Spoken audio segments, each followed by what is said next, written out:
Salut tout le monde, j'espère que vous allez bien. Alors, ChatGPT vient de lancer son tout nouveau modèle d'image qui s'appelle GPT 1.5.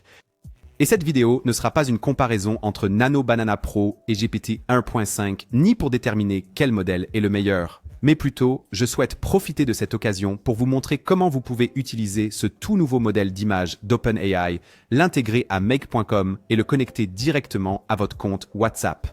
Et en gros, transformer des messages vocaux en annonces publicitaires définitives pour Facebook. Alors, sans plus attendre, allons voir dans Make comment nous allons mettre cela en place. Donc maintenant, ici dans Make, c'est fondamentalement tout ce qu'il faut. Ça a l'air plus compliqué que ça ne l'est en réalité. Alors, l'idée, c'est la suivante. Je voudrais recevoir un message WhatsApp, un message vocal, et ensuite prendre ce fichier, l'insérer dans une intelligence artificielle et le faire transcrire. Le convertir en une excellente invite de génération d'images, le renvoyer à nouveau au modèle GPT 1.5, puis récupérer l'image, la placer dans mon dossier Google Drive et enfin m'envoyer un message WhatsApp avec cette image. Alors, ça va ressembler, montrons-le rapidement, ça va ressembler à ça. Et donc, allons-y étape par étape. D'accord. Maintenant, vous pourriez créer votre propre compte ou client API WhatsApp Business. C'est un peu plus compliqué. Ce que j'aime faire, c'est utiliser un outil appelé WhatsAppable. C'est ce site-là, WhatsAppable.app. Et en fait, ils proposent plusieurs types de solutions. Vous pouvez les consulter ici sur leur page de tarification. Donc, il y a ce système de notification. C'est ce que j'utilise. En gros, si vous voulez utiliser votre propre compte WhatsApp, une solution complète, le rendre très professionnel, alors c'est cette option. Mais vous pouvez aussi prendre leur bot WhatsApp, donc c'est leur compte WhatsApp que vous pouvez automatiser dans Make, N8N ou Zapier et envoyer des messages, des notes vocales, puis récupérer des informations et les utiliser dans votre automatisation. Mais juste pour votre information, je vais utiliser le système de notification car c'est celui que j'emploie pour mon compte WhatsApp. Et maintenant, regardons ensemble ce que nous allons faire. Alors, si vous souhaitez utiliser les systèmes de notification, il vous faudra installer ce module MM et c'est vraiment très simple. Oui, il vous suffit de, quand vous êtes dans le système ici, vous allez sur Connect to Make. Vous pouvez regarder la vidéo, mais c'est en fait super simple. Ça va s'autoriser avec Make.com et ensuite vous installez ce nouveau module, puis vous sélectionnez votre espace de travail ou organisation et vous y avez accès. Et donc maintenant, vous devriez pouvoir le trouver dans Make. Alors, par exemple, si vous souhaitez utiliser leur bot, il s'agit du Notifier bot, vous devrez donc le sélectionner comme déclencheur. C'est juste la petite différence. Donc, en fonction du produit WhatsAppable que vous désirez utiliser, vous devrez choisir le bon déclencheur. Dans mon cas, j'ai utilisé le Notifier System, alors retirons-le à nouveau. Maintenant, ce que je fais, c'est que je dois configurer mon compte sur WhatsAppable puis le connecter ici. Ça ajoute automatiquement tout ce qu'il faut pour moi, donc le webhook. Et ça fonctionne tout simplement. Quand je reçois un message, j'obtiens les données ici.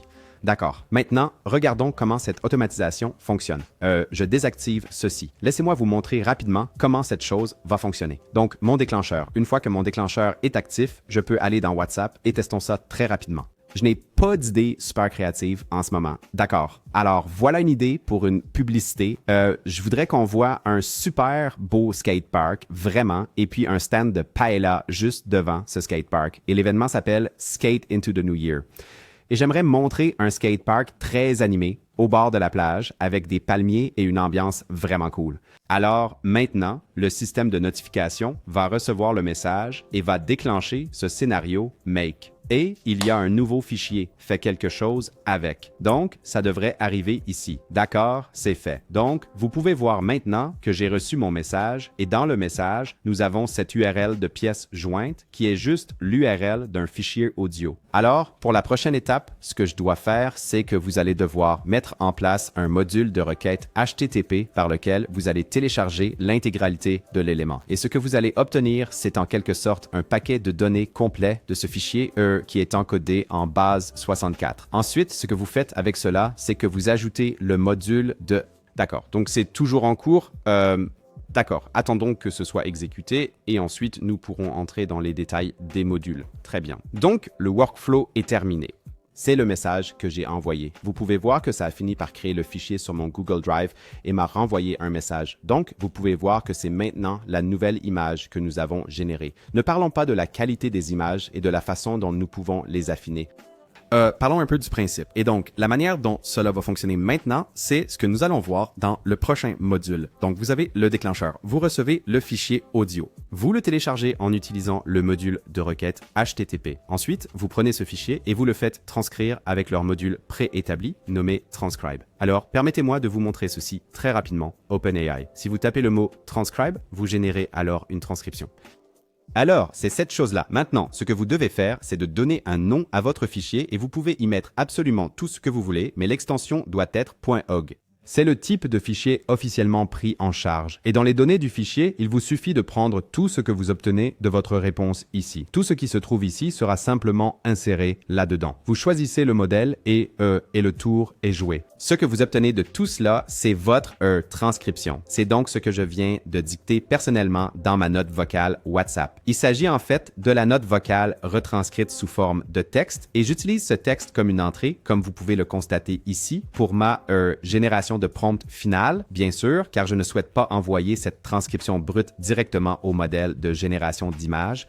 Alors, je mets un autre module générique d'OpenAI qui s'appelle générer une réponse. Donc, vous l'ajoutez, vous l'enchaînez et vous lui donnez une instruction du genre. Vous savez, vous êtes un expert en génération d'images publicitaires et vous voulez créer une très bonne instruction de génération d'images.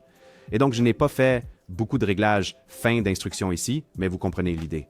Maintenant, voici une petite particularité ou disons une complication parce qu'il existe en fait bel et bien un module officiel, un modèle pour générer des images intégré directement dans Make spécifiquement pour OpenAI, n'est-ce pas? Donc, si je suis ici et que je tape image, nous avons le modèle générer une image. Il vous suffit simplement de le connecter à quelque chose. Et ici, vous avez le sélecteur de modèle. Alors, la situation est que Make n'a probablement pas encore mis à jour son module ici, ce qui fait que nous n'avons pas d'accès facile au modèle 1.5. Mais si vous ne voulez pas attendre et si vous souhaitez déjà l'utiliser dans Make, alors ce que vous pouvez faire comme solution de contournement, c'est de choisir l'option OpenAI générique. On va jeter un œil à ceci. Et c'est simplement faire un appel API. Donc, il suffit de faire n'importe quel appel API, utiliser votre authentification OpenAI déjà en place et c'est exactement ce que vous faites. Et la configuration se présente de la manière suivante. Donc, vous devez spécifier le point de terminaison pour la génération d'images. C'est celui-ci. La méthode est post. Vous ajoutez le content type en tant qu'application JSON. Et puis, vous ajoutez le corps. Maintenant, dans Make, pour une raison ou une autre, ça n'a pas fonctionné pour moi de coller mon corps brut avec quelques paramètres que vous devez envoyer juste comme ça. Alors, j'ai ajouté une étape juste avant qui consiste à créer un JSON. Ça s'appelle « Créer JSON ».